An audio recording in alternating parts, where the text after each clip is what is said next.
देश का राजा बनियागिरी पे उतर जाए, बनिया बन जाए, तो वहां की प्रजा गरीब हो जाती है, लाचार बेवश हो जाती है।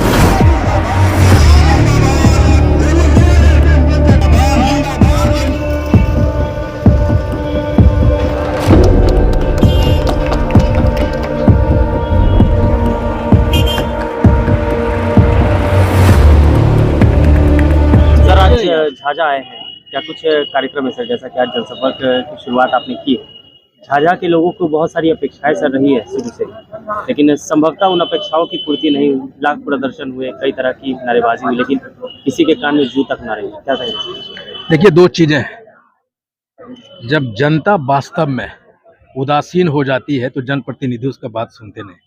अगर आप किसी को गारंटेड कह देंगे कि भाई आप कुछ भी कीजिए, हम ही चुने जाएंगे, तो क्यों सुनेगा आपकी बात? वही चीजें हुई है।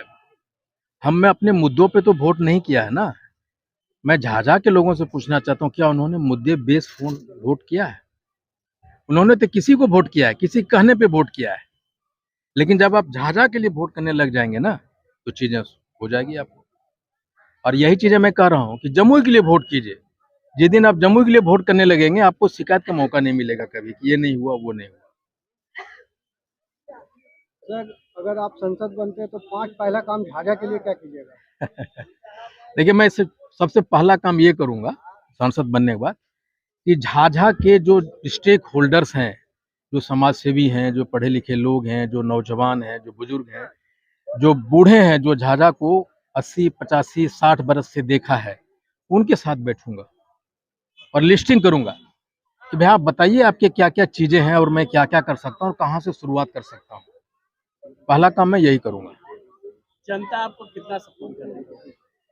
देखिए, मैं घर का बेटा हूँ और पिछले 12 बरस से जमुई की जनता ने मुझे इतना प्यार दिया है, वो इसका कोई मैं उतना डिजर्व भी नहीं करता जितना लोगों ने मुझे प्यार दिया है। झाझा में सर झाझा आप एक उलाई नदी है सर, बहुत दिन से टूटा हुआ। संसद को बोलते बोलते थक गया पत्रकार और जनता, लेकिन कुछ नहीं सुनने। एक बार मुझे मौका दीजिए, मौका दीजिए मुझे, वो मैं करके दिखाऊंगा। ये तो आपको कमिटमेंट कर सकता हूँ। संज्ञान में सर है हमें झार है, मैं उससे बात भी किया था, बैठा था। हम लोग तो अक्षत थे, डिस्की थे, सारे लोग बैठे भी थे। लेकिन देखिए दिक्कत क्या है कि हम न 3 के हैं न 13 के हैं, और जो चीजें जो वहां पर हैं वो करते नहीं है। आज आपका मुद्दा आज का नहीं है। मैं कितने वर्षों से सुन रहा हूँ अपने गौशाला के बारे में, फुट ओवर के बारे में। मैं कहा कि मैं जब झाझा आता था, इसमें एक अजीब सी रौनक दिखाई पड़ती थी। That is missing age of today from the Jhajha. वो मुझे बचपन की चीजें याद आती है। मैं तो चाहूंगा ना कि अगर मुझे मौका मिलता है, वो बचपन में चला जाऊं, वो वही झाझा को वापस लाऊं।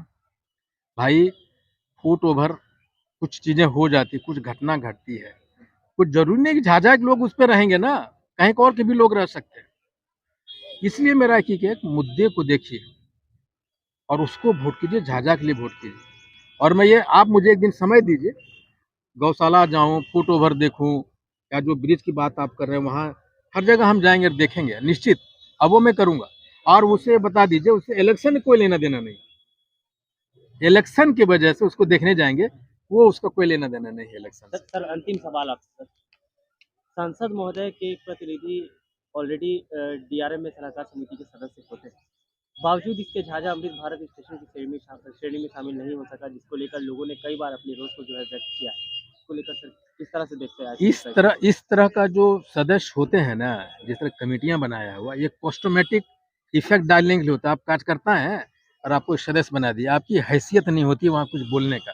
आपको फ्री पास चाहिए, आपको यहाँ से जाना है दिल्ली तो फ्री पास बैठ के जाइए, उसके अलावा आप क्या करते हैं? अरे भाई, एक साधारण आदमी भी धरती को पलट देता है। आप सुने हैं उनका नाम, अन्ना हजारे जी का? तो आप इच्छा शक्ति होनी चाहिए ना। आप अभी से लेकर शुरू से ये समितियों सदस्य को निकालिए। क्या करता है? खाली एक बोर्ड लगाता है, रेलवे सलाहकार समिति सदस्य, और सीना चौड़ा करके चलता है। अरे भाई, वहां क्या कर रहे हो? और कितना मीटिंग होता है उसको, और डीआरएम कितना सुनता है इन लोगों को? वोट कीजिए। तो झाझा की जनता सर ये मानकर चल सकती है, अपेक्षा रख सकती है कि आईपी गुप्ता झाझा की ज्वलन समस्या को लेकर बहुत जल्द मुखातिब होने वाले हैं? आशा नहीं रखिए, 100% करवाइए। अगर आप वोट देते हैं हमको और हम जीतते हैं तो हमारा गाड़ी रोकिए कि गुप्ता जी आप तो बड़ा बड़ा कह के गए थे, चलिए बंधक बनाइए हमको। आप क्यों नहीं बंधक बनाते भाई? अगर मैं नेट डिलीवर नहीं करता हूं तो जा के किसी घर में मुझे बंधक बनाइए, ये तो अधिकार होगा। सांसद का 10 साल कार्यकाल को कब कैसे देना चाहते हैं?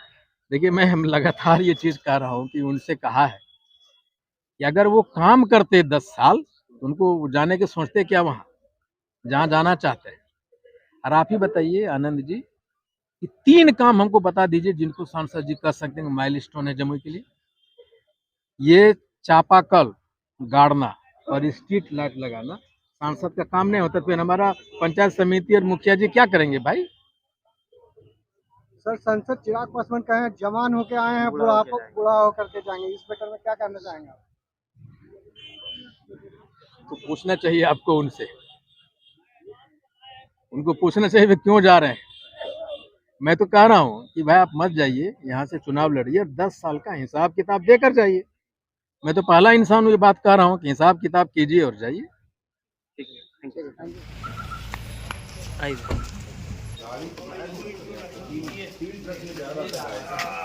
तो सब मिला करके 69 गाय है और 15 बच्चे हैं। एक मिनट। लगभग 18,000 रुपये प्रतिदिन का खर्च, पर डे 18,000 रुपये प्रतिदिन का खर्च है और जिसमें लगभग 5,000 रुपये क्या है इनका दूध जो बिक्री होता है उसकी इनकम है।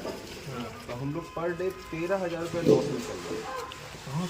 झाझावासियों के झाझावासियों की तरफ से कुछ सहयोग हो जाता है, तो सब मिला करके और किसी भी जनप्रतिनिधि की तरफ से कोई भी सहयोग अभी तक नहीं मिला।